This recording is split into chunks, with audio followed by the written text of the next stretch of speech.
see Screen Talk's coverage of the Oscars 2015. My name is Larry, and thank you for joining me as we discuss the biggest night in Hollywood.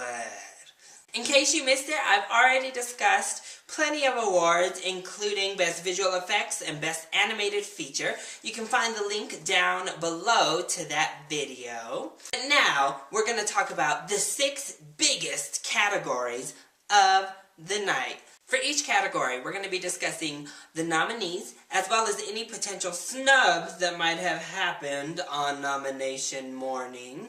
And then I will go ahead and let you know which one of the nominees is my personal choice to win the award as my should win.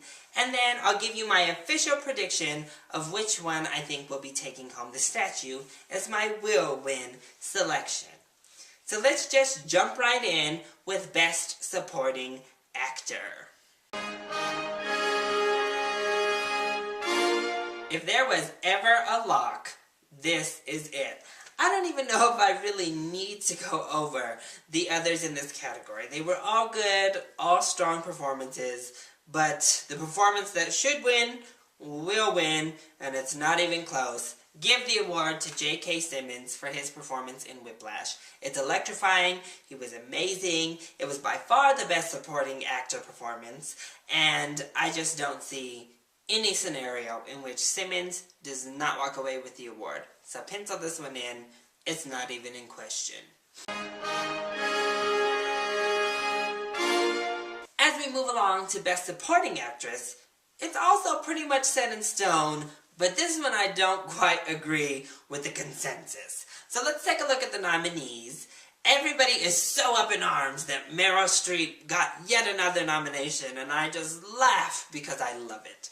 I thought Meryl was fantastic as the witch in Into the Woods, and I'm glad she got the nomination. Ruffle those haters' feathers, Meryl, but she has no chance at winning. I also really love that Laura Dern snuck in for Wild. I loved her performance, and her nomination came completely out of nowhere, so I'm just really happy that she got a nomination. The other 3 were pretty much locks and could have been competitive unless you've looked at the precursor award shows. Keira Knightley gave probably her best performance of her career in The Imitation Game. Patricia Arquette has such built-up respect within the industry, and she gave a performance in one of the most well-regarded films of the last year, in Boyhood. And then Emma Stone broke back out, went back to indie films with Birdman in a great performance. So, who do I think should win? Emma Stone. I thought she was fantastic. Even as I was watching the film, I thought she stood right up there with Michael Keaton as the best performances of the film. I don't think she quite was on even ground with him, but she was fantastic, and this is the best I have ever seen her in anything. She's still young, so I don't think the Academy's going to give it to her, but I definitely think she gave the best performance out of any of the supporting actresses. Who will win? Patricia Arquette.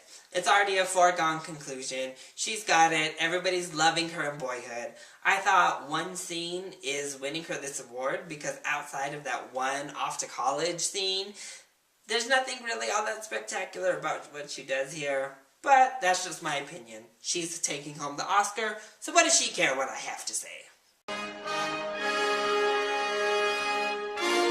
Let's go ahead and look at the 3rd lock in a row for the acting categories with Best Lead Actress in a Motion Picture.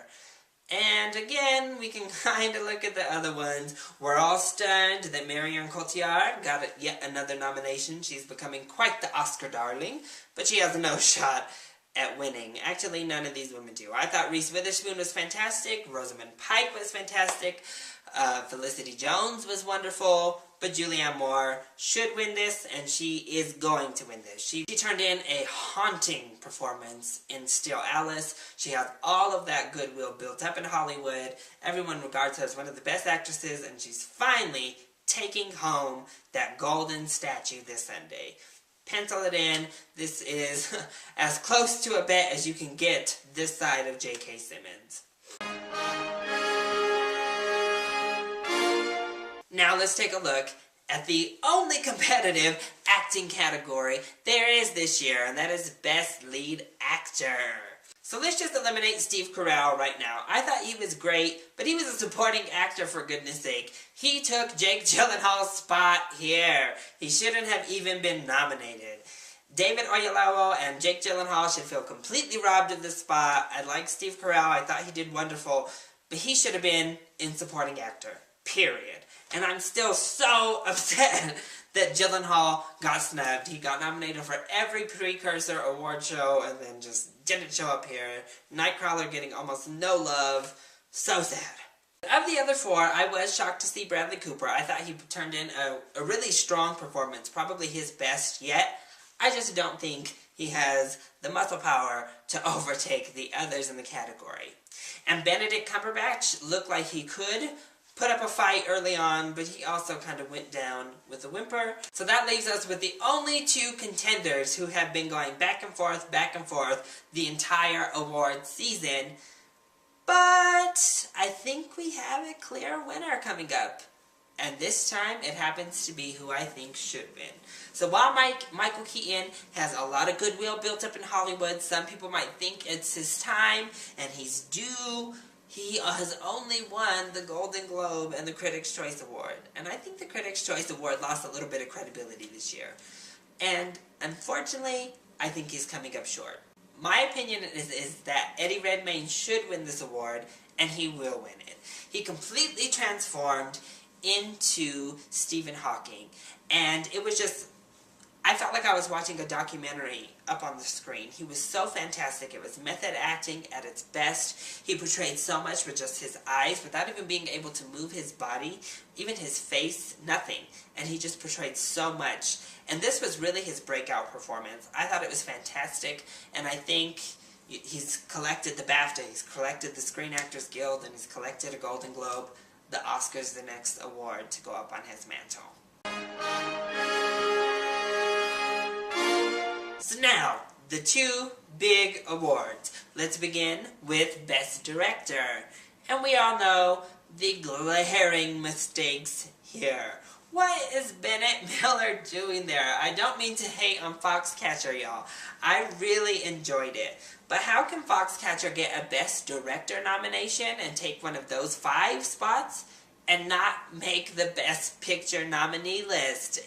There were 2 spots open and it didn't even make number 9 or number 10 on the list. That's crazy to me, so you automatically just throw Miller out. He shouldn't have even been nominated. He took Ava DuVernay's spot for Selma. She should have been in there. She deserved it. It was such a well-directed film. And it's just insane to me that she got snubbed and left off the list. And it's even more insane to me that they put someone in Best Director who didn't even get a Best Picture nomination. But Miller's not going to win, so we're done with that. I also think Tildum is out. He directed The Imitation Game, which was beautiful, it was well-paced, but it was pretty generic, and that's about it. Then we look at the Grand Budapest Hotel, Boyhood, and Linklater. As much as I love Wes Anderson and I love the Grand Budapest Hotel, this is not going to be his year to get that Best Director award. Unfortunately, he got beat out by 2 exceptional directing performances. Boyhood was shot over 12 years. That is innovative genius. And we got to actually watch someone grow right before our eyes. An entire family progress through their lives on film. It was just amazing to behold. And Linklater deserves so much praise for what he's done.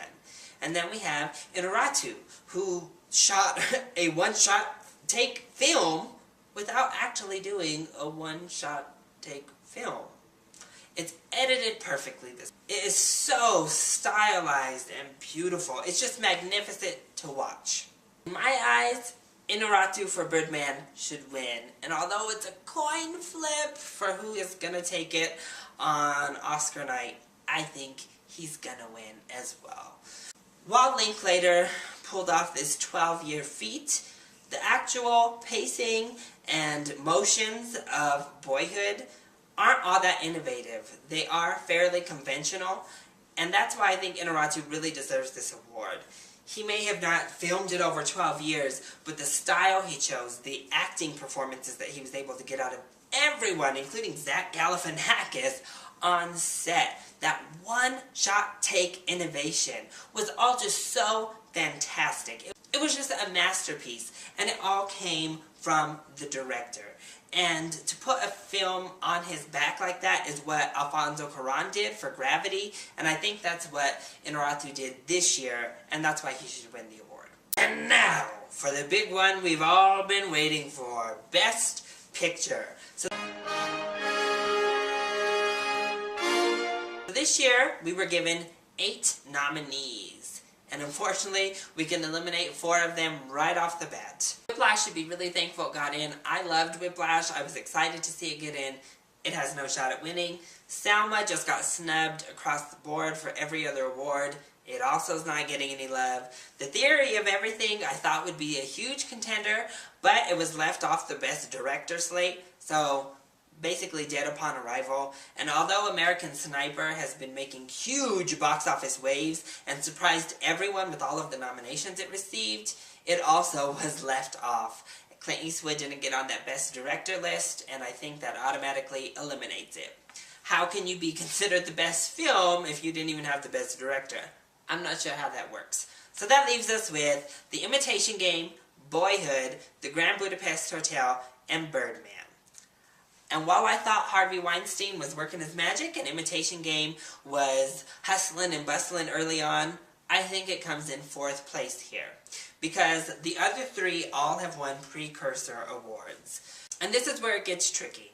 The Grand Budapest Hotel received the most nominations out of any film, and kind of shocked here as well, and beat out Birdman at the Golden Globes to win Best Comedy or Musical. Also shocking everyone, including myself.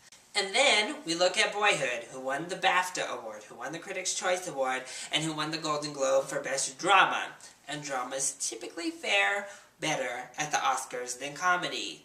And then, when it looked like Birdman might be all but down and out, it resurges with the SAG Award, which many think is the most accurate predictor for the Oscars. So who takes it? Well, I'll tell you who I think should win, and that is the Grand Budapest Hotel. I know, everyone's gonna think I'm crazy, but I adore this film. I thought it was so imaginative, so creative. It was the most fun out of any of these films. It had you laughing, it had you on the edge of your seat. It was a thriller, it was a spy film, it was a comedy, it was quirky, it was Wes Anderson to a T, but Wes Anderson at his peak, and I just wish it would win. But I know it's coming in at least 3rd place here. It's really down between Birdman and Boyhood. And again, I think it's a coin flip on who's actually going to take it, but I've said all award season long that one's going to take director, one's going to take picture. And Boyhood has all the momentum and is going to win the Oscar for Best Picture. It really is a feat. It really is something to behold, to watch these people grow in front of your eyes. So while I personally enjoyed Birdman much more than I enjoyed Boyhood, I think that Linklater and Boyhood are taking home the Oscar for Best Picture this Sunday. So, that has been my coverage of the Oscars. Those are my predictions. Do you agree with what I had to say? No? Yes? Let me know down in the comments. Who do you think is taking home the big awards come Sunday night? So, what are your favorite Oscar-nominated awards this year? Who do you think, personally, deserves to take home the trophy for Best Picture? Let me know down in the comments below. Don't forget, follow me on Twitter. I'll be live tweeting the Oscars this Sunday and would love to have some great discussions, make some predictions on some of the awards I didn't cover, and hear your predictions as the award show goes on. Plus, we all love to talk fashion, right? Let's see who's looking hot and looking a hot mess on that red carpet Sunday night. I love you all so much for your support. Mwah! Thank you for watching, and I'll see you at the Oscars.